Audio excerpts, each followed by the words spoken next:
What's up, everybody? Welcome back to the channel, and if you enjoy Mustang related content, do me a favor, make sure to hit that subscribe button. So on today's episode of Behind the Wheel, we have a car that's really an interesting story.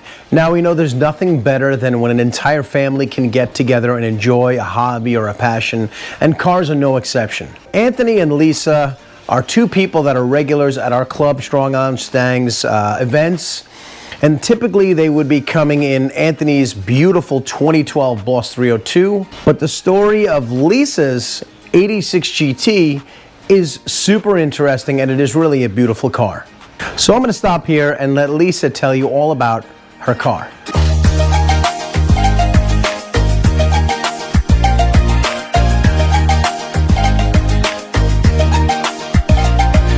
So this is Lisa's 86 GT. Yes, Why don't you tell us a little bit about it? So I got it for my 50th birthday when during 2020 we couldn't have a birthday party, and Tony had saved up and I said, why don't you, let's see if we can find a car. I want a convertible. I said, why don't we see if we can find a Mustang? So I said, I want an old one, I don't want a new one. I would have liked the 66, but not.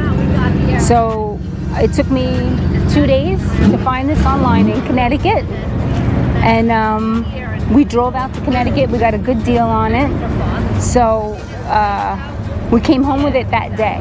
The guy drove it back with us from Connecticut, and then we had to bring him back. And we had to bring him home. Right. And during COVID, with masks on, the whole deal. Of course, DMV was closed because someone decided it wasn't essential, so it took us months to get it registered. Right. But other than that, we've had it ceramic coated by Franco, and we did the detail, attention to detail, yeah. Subframe connectors, full exhaust, off-road pipe and flow masters, and the cold air and the strut tower brace.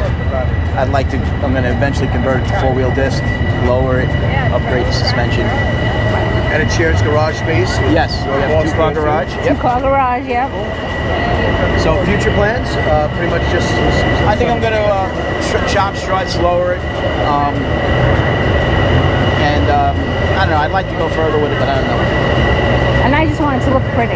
So whatever he wants to do is fine. I would like to change the wheels. Lisa wants to keep the 10 holes.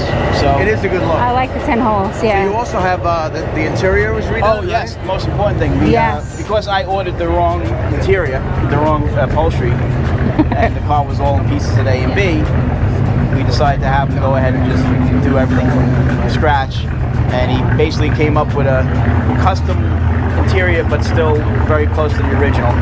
And as you can see, with the red piping and the colors, yeah, it's stunning. Yeah, I love it. So any great. Interior work, A and B in Walden is the place to go. Yeah, no question. Yeah, did a beautiful job in there. Did a beautiful job. Thank you for sharing your car with us. She's beautiful. Thank you. And thanks. All right. Thank you.